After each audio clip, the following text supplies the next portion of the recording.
there are two options that people can consider when going through the IVF treatment. IVF stands for in vitro fertilization. Now, what we've come across recently is a slightly growing influx of families, or couples, I should say, who are trying to do immigration DNA testing, and they have gone through the process of in vitro fertilization. And when doing so, one of the things that they did not take into consideration is the fact that the child might not be theirs. Although the percentages are small, it does occur. So here are two options that we have put together to help families who are considering in vitro fertilization treatment to think about in the early stages. And if you've already gone through the process, we have another option that you should definitely consider wherever you are in the in vitro fertilization process. Option number one is sperm and egg barcoding. Now, I'm not sure that all facilities worldwide actually do this, but it's something that you should question if you're thinking about going through this IVF or in vitro fertilization treatment as a couple. You should definitely consider questioning every in vitro lab that you're considering to handle your process, and question them about sperm and egg barcoding. Because this particular process, although it is not foolproof, it does lessen the chances much more than it not being there. So this is a good option. I know clinics that perform in vitro fertilization treatments in Spain actually utilize the sperm and egg barcoding.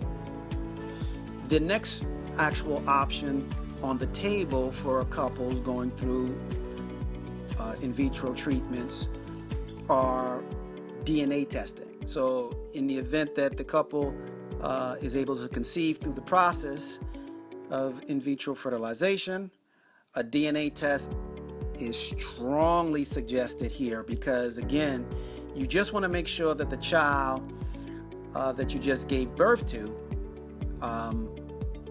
is actually yours genetically.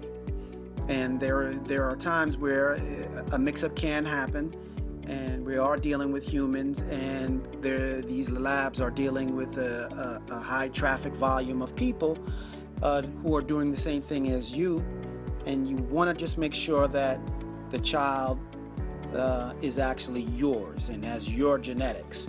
So considering a DNA test is important, but most importantly, it's important for the couples to actually have forward thinking ahead of time, especially those couples who are abroad trying to migrate here to the United States.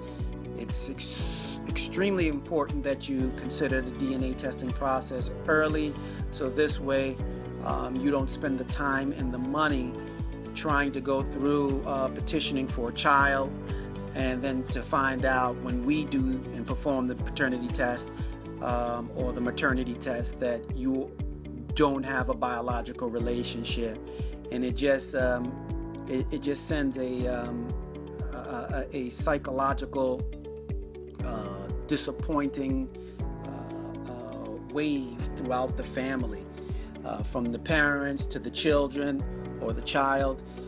It's just very important to make sure that number one, you ask these questions, and number two, strongly consider DNA testing just to be sure that the child that has been conceived is actually yours, genetically speaking.